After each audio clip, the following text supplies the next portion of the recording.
Hello, everyone. I'm joined today with Aurondarklord. He was a Hello. supporter of the Gamergate movement. How are you doing today, Auron? All good. Ready to rock. Ready to rock as well. All right, man. Well, anything you want to say? Introduce yourself. Who are you? I go by Auron because I'm afraid of getting doxxed by crazy people.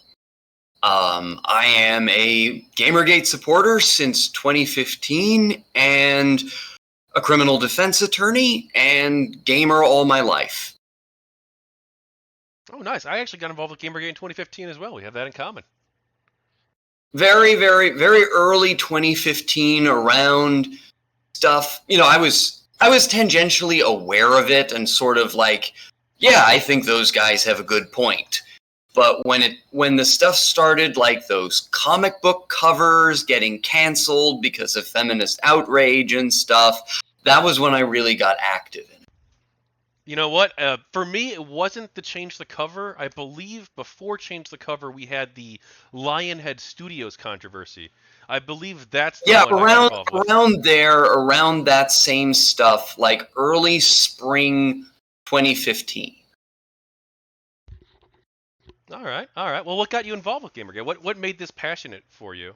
This change the cover, save the cover kind of thing. Well, I've hated censorship all of my life.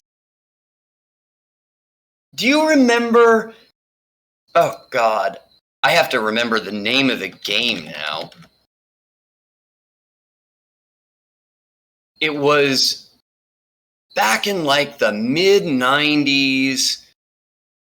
It was this sort of dungeon crawler game, and it was famously hard. I remember that. And there were two characters. One was a barbarian, and the other was this sort of Amazon character who had literally just pasties and a thong as her outfit. Do you remember that game, Dungeon something? I'm afraid not.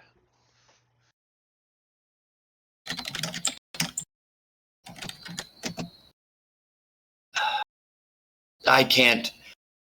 I'm sure I'll remember it right after we get off the air. That's how these things usually go. So it was it was change the cover though? Oh, God. Back then, Deathtrap Dungeon. Deathtrap Dungeon was the name of the game. And I was super excited for that game when it was being advertised. And it was, this giant busted sort of Amazon chick in a chainmail bikini, super, super skimpy. And, here I was, this boy just starting to go through puberty and have feelings towards girls. And I thought that this was just the best thing ever. And then before the game released, they decided, probably due to pressure at the time from the religious right, wokeness wasn't really a thing yet, they decided to censor the female playable character. Ironically, the sort of leotard they put her in would still be considered much too sexy today, but at the time it was a huge nerf compared to what she was in before. The character was named Red Lotus. And I had been so excited for this game because of her. And then they censored her, and my excitement for the game just vanished. I ultimately never even bought it. Probably spared myself because it was apparently quite a terrible game. But I never forgot that. I never forgot the way that censorship just makes something lesser. Takes your excitement away from it. It ruins the hype, it ruins the experience, because what you get is always going to be so much lesser than what it could have been if it just hadn't been for whatever moral busybodies got their panties in a twist and screamed until the thing got changed.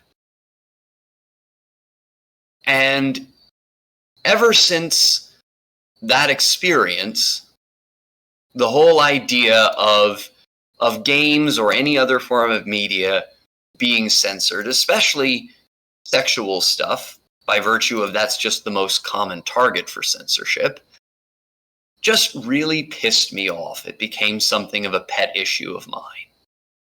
And I really thought for quite a while, as the religious right faded into the dustbin of history, that we'd gotten away from that and the future was looking bright.